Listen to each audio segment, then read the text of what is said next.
অনেকের মনে হবে শিক্ষিত যারা আছেন, শিক্ষিত গুয়ার যে মাল কটা আছে তাদের মনে মনে হবে এটা হচ্ছে মুসলমান বিদ্বেষী মৌলবি, এই হুজুর হচ্ছে হিন্দু মুসলিম বিদ্বেষী। চিন্তা করো না, আমার অবর্তমানে আমার থানায় যাবে, আমার গ্রামে যাবে, ইয়াসিন সাহেব মানুষের কি সেবা করে এটা আমি প্রকাশ করব না, আমার এলাকায় গিয়ে আমার হিন্দু ভাইদের কাছ থেকে খবর নেবে, তাদের সাথে আমার সম্পর্ক কি, তাদের কি সেবা করি না, তাদের সঙ্গে কি রাখি সম্পর্কটা, তারা বলবে। বাকি কারোর হিম্মত হবে না যে হুজুরকে দাওয়াত দিয়ে দিই, আমাদের একটু অনুষ্ঠান আছে আপনি আসবেন, তাদের বাপের হিম্মত নাই যে হুজুরকে দাওয়াত দিই। কেন? তারা জানে আমার একটা দুটো নয়, 25 থেকে 30 হাজার জলসা ছুটছে, আমি কয়েক হাজার জলসাই বলেছি আমার একটা জলসা বার করুন, কারু দেবদেবীকে গালি দিইনি, কারু ধর্মকে গালি দিইনি, আজকেও আমি আপনার দিকে নিষেধ করে যাব, কারু ধর্মকে গালি দিও না, কারু দেবদেবীকে গালি দিও না, আমার নবীজি সাল্লাল্লাহু আলাইহি সাল্লাম নিষেধ করেছেন। হাদিস শুনেলেন, বুখারী তিরমিজির হাদিস, তোমরা ততক্ষণ পর্যন্ত মুমিন হতে পারবে না যতক্ষণ পর্যন্ত তোমার কাছ থেকে তোমার প্রতিবেশী সুরক্ষিত নয়। জোরে বলুন সুবহানাল্লাহ। আপনি আপনার প্রতিবেশীকে সুরক্ষা দেন, তোমার মন্দিরে আরতি হবে, তোমার মণ্ডপে আরতি হবে, তোমার পূজা পাঠ চলবে, আমার মসজিদে নামাজ হবে, আমার মসজিদে আযান হবে, এটাই হচ্ছে হিন্দুস্তানের সংস্কৃতি। জোরে বলুন সুবহানাল্লাহ। আমার মুসলমান ভাই, কিন্তু যারা বলছেন পূজোর প্রসাদ খাওয়া যাবে কি, আমি প্রথমে আয়াত শুনিয়েছি, ইন্নামা হাররামা আলাইকুমুল মাইতাতা ওয়াদ-দামা ওয়া লাহমাল খিনজির ওয়া মা উহিল্লা বিহি লিগাইরিল্লাহ। প্রবাহিত রক্ত, মরা জন্তুর মাংস, শুয়োরের মাংস আল্লাহ ব্যতীত অপরের নামে উৎসর্গ করা জিনিস তোমাদের জন্য হারাম করা হয়েছে। আল্লাহ ছাড়া ঠাকুরের নামে উৎসর্গ করার কারণে মুসলমানের জন্য ওই জিনিসটা খাওয়া হারাম। অনেক মুসলমান মনে মনে ভাবে ওখানে গোবর আর মুতে ছিটে দেওয়া হয় বলে সেটা খেতে নাই, এটা রং। যদি গোবর আর মুখটা ফ্যাক থাকতো আমরা মৌলবীরা বলতাম উপরেরটা ফেলে দিয়ে তলারটা খাবি, কথাটা বুঝতে পারেন?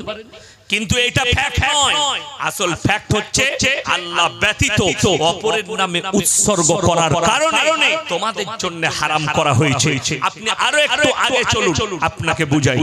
আমার আল্লাহ রাব্বুল আলামিন কোরআনে নবীজি সাল্লাল্লাহু আলাইহি সাল্লামকে বললেন, ওয়াজকুর ফিল কিতাবি ইব্রাহিম ইন্নাহু কানা সিদ্দিকান নাবিয়্যা। হে আমার বিশ্ব নবী, পৃথিবীর মানুষকে বলো ইব্রাহিম হচ্ছে আমার একজন সত্যবাদী নবী। জোরে বলুন সুবহানাল্লাহ। সিদ্দিক মানে হচ্ছে সত্যবাদী।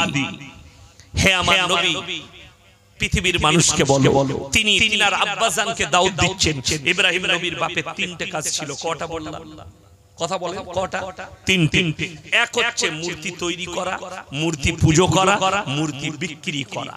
আমি একটা ফেসবুকে দেখলাম, একজন খুব নাম করছে, একটা মুসলিম ছেলে ২৪ পরগনার মধ্যে কোথাও বাড়ি হবে, সে ভালো শিল্পী, সে মূর্তি তৈরি করছে। তো আমাকে একজন পাঠিয়েছে, হুজুর এটা কি ঠিক হবে? আমি বললাম সম্পূর্ণ হারাম, আর তার জন্য জাহান্নাম রেডি হয়ে আছে ইস্তেগফার না করা পর্যন্ত। আরো দলিল দেব একটা করে, শুনে এটা। ইব্রাহিম নবী নিজের আব্বাজানকে দাওয়াত দিচ্ছেন, ইজ ক্বালা লিয়াবিহি ইয়া আবাতি লিমা তা'বুদু মা লা ইয়াসমাউ ওয়া লা ইউবসিরু ওয়া লা ইউগনি আনকা শাইয়্যা। হে আমার আব্বাজান, আপনি কাদের উপাসনা করছেন? যারা হাত পা নাড়তে পারে না, কথা বলতে পারে না, যাদের কোনো নিজস্ব ক্ষমতা নেই। আপনি এই শয়তানের রাস্তা ছেড়ে দিন, আর একমাত্র আমার আল্লাহকে বিশ্বাস করুন, আমাকে নবী রূপে বিশ্বাস করুন। ইব্রাহিম নবীর বাপ इब्राहिम नबी के विश्वास करें, उत्तर दिए हमारे माबूदों के बारे में अगर और एक लफ्ज कहा तो तुमको पत्थर से मर्डर कर दिया जाएगा, তোমাকে মার্ডার করে দেয়া হবে। ইব্রাহিম নবী আল্লাহর কাছে কেঁদেছেন, আল্লাহ গো আমি বারবার দাওয়াত দিচ্ছি। আল্লাহ বললেন তুমি আবার দাওয়াত দাও, কিন্তু তোমার বাপকে কুটি কথা বলো না, তুমি দাওয়াত দিয়ে যাও। হিদায়াতের মালিক সকলে বলুন কে, আরো জোরে বলুন কে? আল্লাহ। তার প্রমাণ আরো লেন। যাদের মনে হচ্ছে ইয়াসিন ভাই আমার আগে আমার ছোট ভাইজান বয়ান করছিলেন, দেখা হয়নি, প্রথম দেখা হলো, আল্লাহ উনার ইলমে বরকত দেখ, জোরে বলুন আল্লাহুম্মা আমিন। আল্লাহ হায়াতে বরকত দেখ। খুব ভালো বক্তব্য রাখছিল, গলা খুব ভালো, গজল খুব সুন্দর পড়েছেন। আমার পরে ভাইজান আসবেন আমি জানি। তো আমার মুসলমান ভাই যদি মনে করেন এই হুজুররা বয়ান করবে লোক হিদায়াত পেয়ে যাবে, তা আপনি রং রাস্তায় আছেন। হিদায়াতের মালিক আল্লাহ। আল্লাহ আমাদেরকে দায়ী করেছে, আমরা বলবো। কোরআন হাদিস কথা বলার যোগ্যতা দিয়েছে, আমরা কথা রাখবো, আপনার কাছে বুঝাবার চেষ্টা করব। বাকি হিদায়াতের মালিক সকলে একবার জোরে বলুন কে? আল্লাহ। তার প্রমাণ শুনেলেন, বুখারী শরীফের riwayate আছে, আল্লাহর হাবিব সাল্লাল্লাহু আলাইহি সাল্লামের কাছে খবর এলো, ইয়া রাসূলুল্লাহ, ইয়া হাবিবাল্লাহ, আপনার চাচা জান অবস্থা খারাপ, মৃত্যু শয্যায় শুয়ে আছে। নবীজি গেলেন ছুটে চাচা জানের বাড়ি, আর গিয়ে দেখলেন চাচা জান মারা যাবে। নবীজি দাওয়াত দিচ্ছেন, ওগো আমার চাচা, একবার কলমাটা পড়ে নিন, একবার বলুন লা ইলাহা ইল্লাল্লাহ। আমি আপনার জন্য আল্লাহর কাছে কেঁদে কেঁদে ক্ষমা চাইবো। নবীজি চাচা বললেন, আমি যদি বার্ধক্যে কলমা পড়ি লোকে বলবে মৃত্যু ভয়ে কলমা পড়েছে, হে আমার ভাইপো আমি কলমা পড়তে পারবো না।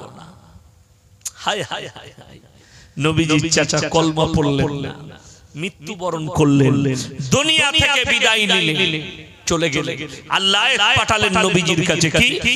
ইন্নাকা লা তাহদি মান আহবাবতা ওয়ালাকিন্নাল্লাহা ইয়াহদি মান ইয়াশা। হে আমার বিশ্ব নবী, পৃথিবীর মানুষকে বলো হিদায়াতের দপ্তরটা আমার আল্লাহর হাতে, আমার ইচ্ছা নেই তাই তোমার চাচা কলমা পড়তে পারবে না।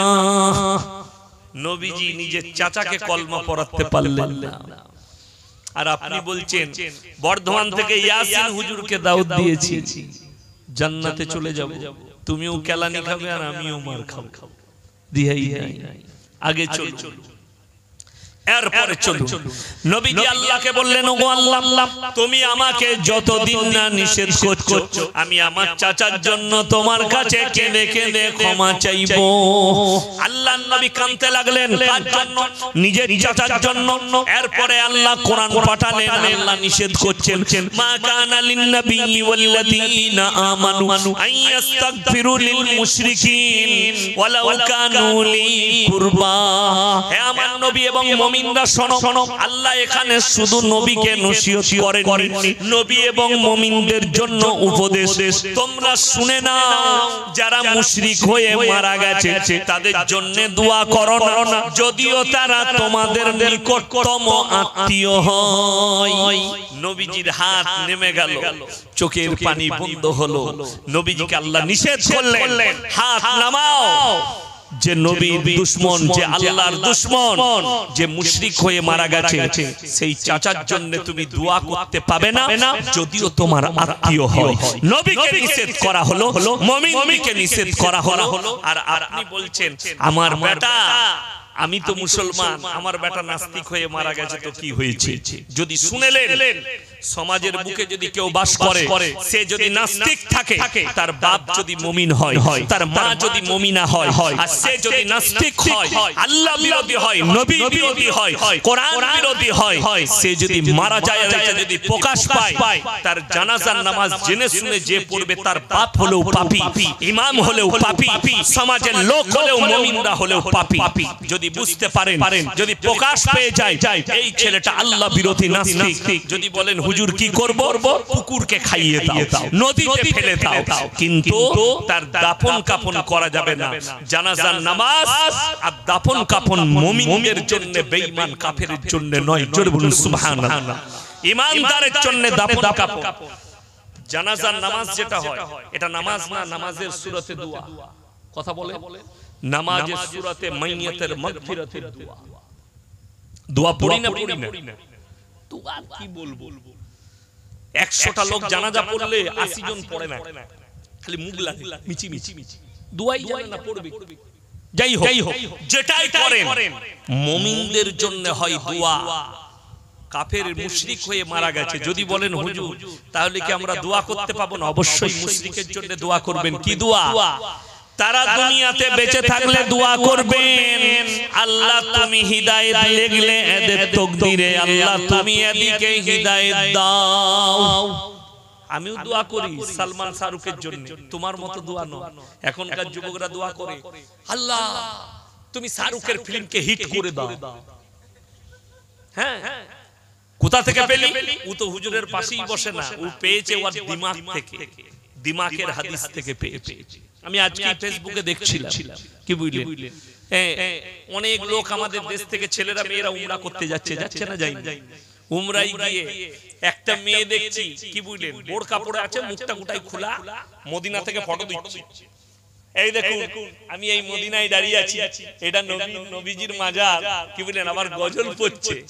আমি বললাম তুই যত ইবাদত করবি কর, কবরে যাওয়ার পরে কেলানি ছাড়া কিছু রাখা না। এই নারী হচ্ছে বেপরদা নারী ইসলাম, এই নারী বেপরদা। বড় কষ্টের বিষয়, এরা জানি না ইসলাম কাকে বলে, এরা জানি না হজ কাকে বলে, এরা জানি না উমরা কাকে বলে। কেন? তারা তো আর মৌলবীদিকে মৌলবী মনে করে না। কে? হিটলার। হিটলার যে নেকির কাজটা করে গেছে আজও পর্যন্ত কোনো মুসলিম নেতা করতে পারলো না। কথাটা বুঝতে পেরেছেন না? পারেন? আমার কথা বাই রেকর্ডিং হচ্ছে। আল্লাহর কসম খেয়ে বলছি, আপনারা বিশ্বাস রাখবেন, আমি ইয়াসিন আল্লাহর উপরে এতটা বিশ্বাস রাখি, আল্লাহকে ছাড়া কেউ কে ভয় খায় না, আপনারাও কেউ খাবেন না। জোরে বলুন ইনশাআল্লাহ। রিওয়ায়াতে আছে তলোয়ার যদি আপনার গর্দনের উপরে থাকে, আপনি বিশ্বাস রাখবেন আল্লাহর কসম আমার আল্লাহ না চাইলে আপনার মৃত্যু আসতে পারে না। জোরে বলুন সুবহানাল্লাহ। এটা হচ্ছে আপনার ঈমানের পরীক্ষা, যে তলোয়ার গর্দনে থাকবে, আল্লাহ না চাইলে মৃত্যু আসতে পারে না। তার একটা হাদিস শুনেলেন, যুদ্ধের ময়দানে বাপের বিরুদ্ধে বেটা যুদ্ধ করতে গেছে। কে? সেই বাপ হযরত আবু বকর সিদ্দিক রাদিয়াল্লাহু তাআলা আনহু। যুদ্ধের ময়দানে বাপ গেছে ইসলামের পক্ষে, বেটা গেছে ইসলামের বিরুদ্ধে। বাপের গর্দনটা বেটার তলোয়ারে বারবার এসেছে। আব্বা, নিজের আব্বাজি তলোয়ার নামিয়ে নিয়ে ফিরে গেছে। বাড়িতে এসে হযরত আবু বকর রাদিয়াল্লাহু তাআলা আনহুর বেটা বলছে, আব্বা আপনার গর্দনটা আমার তলোয়ার নিচে কয়েকবার এসেছে, আপনি আমার আব্বাজি মহব্বতে আমি তলোয়ার নিচে করে চলে এসেছি। হযরত আবু বকর সিদ্দিক রাদিয়াল্লাহু তাআলা উত্তর দিলেন, আল্লাহর কসম করে বলছি, যদি তোমার গর্দনটা আমার তলোয়ারের নিচে একবার আসতো, রাসূলের মহব্বতে, ইসলাম আর আল্লাহর মহব্বতে তোমাকে আমি টুকরো টুকরো করে দিতাম। জোরে বলুন সুবহানাল্লাহ। এটা হচ্ছে ঈমান। আজকে গোটা পৃথিবীর 57 থেকে 58টা মুসলিম দেশ বসে খালি ফিলিস্তিনের নিরীহ শিশুদের মৃত্যুটা খালি গুনে যাচ্ছে, মৃত্যু গুনে যাচ্ছে। আমার কি মনে হয় জানেন, আমি যদি কোন দেশের রাজা হতাম, প্রধানমন্ত্রী হতাম, আর আমার হাতে নিউক্লিয়ার থাকলে আমার দেশ তো যেতই যেত, আমরা মৃত্যুবরণ করলে শহীদ। জোরে বলুন সুবহানাল্লাহ। মুমিনরা মারা গেলে ইসলামের জন্য শহীদ, ইসরায়েলকে এতদিন মিটিয়ে ফেলতাম। যদি আল্লাহ আমার হাতে কোন দেশে শক্তি দিত, তা আমি হৃদয় থেকে কসম খেয়ে বলছি, আর আমার কাছে নিউক্লিয়ার পাওয়ার থাকলে ইসরায়েল ধ্বংস হতো, পৃথিবীর লোক দেখত। আল্লাহ আমাদেরকে যে পজিশনে রেখেছে, আমাদের কাছে হাতিয়ার আছে। কি হাতিয়ার? দোয়া। দোয়া থেকে বড় হাতিয়ার কিছু নেই। আর আপনি দেখুন আরব যে দেশগুলো আছে, এদিকে আল্লাহ ভান্ডার দিয়েছে, সম্পদ দিয়েছে, এরা খালি শুয়ে শুয়ে খায়। আপনারা অনেকে জানেন না, আরবের লোকদের ঘরে তাদের বউরাও রাঁধে না, তারাও রান্না করে না, তারা প্লেট ধোয় না, তারা খেটে খায় না, তাদের কাজকর্ম কে করে? ভারতের লোক আর বাংলাদেশ পাকিস্তানের লোকরা তাদের প্লেট ধোয়, তাদের বাবুর্চি, তাদের কর্মচারী, তাদের পায়খানা পরিষ্কার করা, এই সমস্ত কাজগুলো সব বিদেশের লোক করে। আপনি বলবেন, আমি আপনাকে বলে যাচ্ছি, আমাদের দেশের একটা গরিব মানুষ তার ঈমানের মজবুতি শুনেলেন, সারা দিন মালঞ্চ বাজারে ভ্যান টেনে সে যদি 5 ওয়াক্তের নামাজ পড়ে, তার থেকে ভালো মুমিন আর কেউ নাই। জোরে বলুন সুবহানাল্লাহ। হালাল খাবার খায়, ঈমানের মজবুতি রেখেছে, এত কষ্ট করার পরেও এসে 5 ওয়াক্তের নামাজ আদায় করছে। আর ওদের কাজ হচ্ছে ঘুমানো আর নামাজ পড়া, খাওয়া আর শোয়া। খালি ভিডিওতে দেখতে পাবেন বড় বড় ছাগল খাচ্ছে আর হারামখোররা বিরিয়ানি খাচ্ছে। পড়ালেখাও নেই, এডুকেশনও নাই। তা না হলে আরো দুনিয়ার কাছে যে পয়সা, এতদিন ইরানকে পরমাণু শক্তিধর দেশ হতে হতো, আরবকে পরমাণু শক্তিধর দেশ হতে হতো, ইরানকে, ইরাককে, লিবিয়াকে, জর্ডানকে, এদিকে সবাইকে পরমাণু আগে হওয়া দরকার ছিল। কিন্তু এদের কাছে কিছুই নাই, আছে কি? খালি খাওয়া দাওয়া, খেয়ে খেয়ে পেট গুলো মোটা করেছে, বুদ্ধিও নাই, কিছু নেই। আমি বললে আমার বয়ান কালকে ছুটবে ইউটিউবে, কিছু হারামখোর আছে গালি দিবে, কিন্তু আমি বাস্তব সত্য কথা বলে যাচ্ছি। আপনি দেখে জানি না যে দেখবেন আমাদের কাছে একটা প্রসিদ্ধ গজল আছে, আছে না নাই? গজলটা কি? বিসমিল্লাহ বলে গিলাস তুলে গালে ঢেলে নিল, বিসমিল্লাহর ওসিলায় বিষ পানি হয়ে গেল। এই ভাষাটাই হচ্ছে হারাম ভাষা, ইসলাম বিরোধী ভাষা। যদি বলেন প্রমাণ দেন, হাদিস এবং কোরআন বিরোধী ভাষা। এই ভাষাটা হতে হতো ভুলবশত গিলাস তুলে পানি মনে করে ঢেলে নিল, বিষ ছিল, বিষ পানি হয়ে গেল। এটা হচ্ছে সহি ভাষা। কেউ যদি আপনাকে যদি এক গ্লাস বিষ দিয়ে যদি বলি বিসমিল্লাহ বলে তুই খাতো, সে বাঁচবে না মরবে? আর যে গজলটা পড়েছে সে যদি বলে ইমানের জোর হয়, তোর ইমানের জোরটা আমি আগে দেখবো, আমি এক গ্লাস বিষ নিয়ে আসবো বর্ধমান থেকে, তোকে দেবো, তুই বিসমিল্লাহ বলে খাবি। আপনাদেরকে এক্সাম্পল দিচ্ছি, আমি ইয়াসিন, আমি একজন আলেম, আমি যদি বলি আমি কত বড় ওলি যদি তোমরা দেখতে চাও, আমি কারেন্টের তারটা হাত দেবো, আমাকে শর্ট মারবে না। এই চিনে যে এটা ইয়াসিন হুজুর, ও জানে যে আমি শর্ট মারবো, আমার বীজ মেরে দিবে না, দিবে না। কেউ যদি বিসমিল্লাহ বলে সাপের গর্তে হাত ভরে, চুমু খাবে না কামড়াবে? কথা বলে কামড়াবে কেন? সাপের সিফাত মানে গুণ, সাপের গুণ হচ্ছে কামড়ানো, ঠিক কি না? কথা বলে সাপের গুণ। যদি বলেন ওলি হলে কামড়াবে না, তুমি মূর্খর জগতে বাস করছো। শুনে রেখে দাও, আল্লাহর কসম করে বলে যাচ্ছি, হযরত আবু বকর সিদ্দিক রাদিয়াল্লাহু তাআলা আনহু থেকে বড় ওলি পৃথিবীতে কেউ আসেনি, ঠিক কি না? কথা বলে তার থেকে বড় ওলি পৃথিবীতে কেউ আসেনি। আল্লাহর নবী জনাবে মুহাম্মদুর রাসূলুল্লাহ, সকলে বলুন একবার সাল্লাল্লাহু আলাইহি ওয়াসাল্লাম, তিনি যখন মক্কা থেকে হিজরত করে চলে যাচ্ছেন, গুহার মধ্যে নবীজি সাল্লাল্লাহু আলাইহি সাল্লাম হযরত আবু বকরের ডান রানে মাথাটা রেখে ঘুমাচ্ছেন। হযরত আবু বকর গুহার মধ্যে ছিদ্র ছিল, নিজের রুমালটাকে ছিঁড়ে ছিঁড়ে ছিদ্রগুলো বন্ধ করছেন, যাতে কোনো সাপ বিচ্ছু এসে নবীজিকে দংশন না করে দেয়, আমাকে না দংশন করে। এমন অবস্থায় একটা ছিদ্রে সাপ ছিল, হযরত আবু বকর রাদিয়াল্লাহু তাআলা আনহুকে দংশন করলেন। যে সাপ আবু বকরকে চিনল না, সে সাপ ইয়াসিনকে কি করে চিনবে? কথাটা বুঝতে পারেন? যে সাপ হযরত আবু বকরকে চিনতে পারেনি, সে সাপ আর পৃথিবীর কোন ওলিকে চিনবে বল মনে হয় আপনার? বড় কষ্ট লাগে। তার মানে শুনেলেন, ইসলাম কোরআন যেখানে বিপদ আছে, বিপদের জায়গায় আপনার পা রাখাটাও পাপ। আত্মহত্যা করা জায়েজ না না জায়েজ? কথা বলে। আত্মহত্যা করা পাপ না পাপ নয়? কথা বলে। আত্মহত্যা করা পাপ। শুনেলেন এরপরে আমি যে আয়াত পড়েছি আবার শুনেলেন, আল্লাহ তাআলা আপনার প্রাণের কতটা মূল্য দিয়েছে। প্রাণের মূল্য। আমাদের অনেক যুবক আছে 3 দিনকার প্রেমে গলায় দড়ি দেয়, দেয় না?